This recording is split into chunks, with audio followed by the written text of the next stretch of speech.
comes to picking the right putter for your game, there's lots of factors to consider. What I'm going to talk today in this video is just about 2 or 3 of those factors and how you might think about testing them before purchasing a new putter to make sure you get a putter that's adding benefit every time you get onto the green. So the first factor we're going to talk about is head shape and style. Now, I've got 2 putters here. I've got a face balanced mallet putter, so dish shape here at the back, and when balanced upon 2 fingers, the putter face here points straight up towards the sky. And I've got a toe hang blade. And I'm sure these will be 2 types of putters that you're probably familiar with, have probably played both at some point during your golfing career.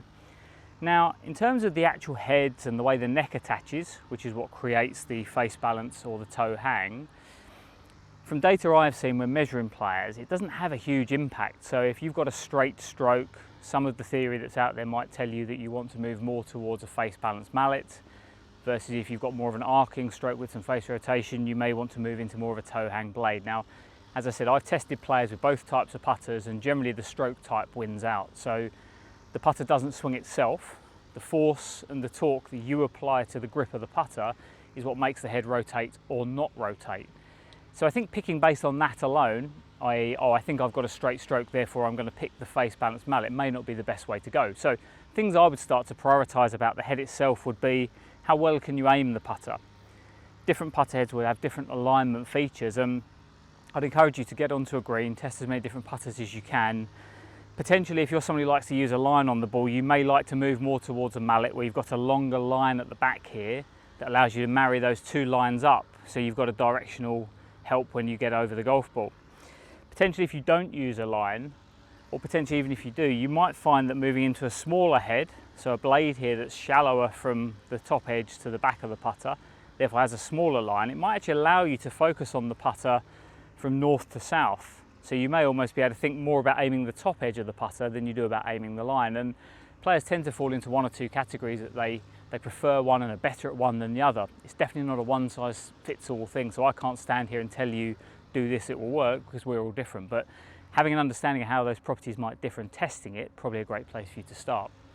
The second factor I'd start to think about then would be length and lie angle. So again, the 2 putters I've got here, clearly very different length, and therefore are going to force me into slightly different setup positions. So if you've worked with a coach, a PGA coach on your putting, or you've identified that your eyes are best positioned over the golf ball or just inside the golf ball, wherever it might be, we want to try and get you to use a putter that allows you to stand in that position comfortably. So whether that's longer or shorter, again, we'd be looking to test that, create, okay, that feels too long, let's try into here.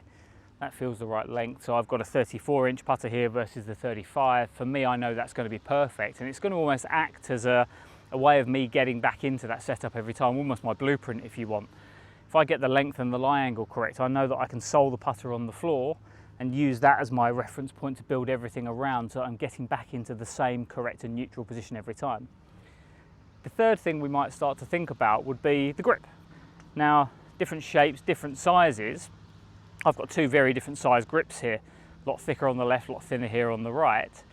The idea there would be to say, what are we trying to prioritise within your putting? So generally, as a rule of thumb, the thicker the grip gets, the more it's going to provide stability. So if you're someone who maybe finds you miss too many short putts, would like to become a bit more consistent from 5 feet and in, a thicker grip might help you. If you feel you're pretty good there, but you lack feel and touch, potentially a thinner grip there might be where you'd want to look.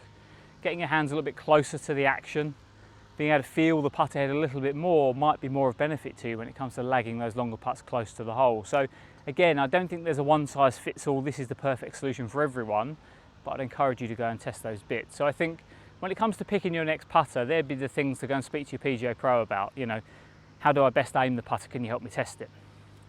Do I need to prioritise my start line and my speed control, and start to think about your grip from there? And then once you've got that setup position dialed in, you can really think about the length and the lie angle to help you get back into that position every time.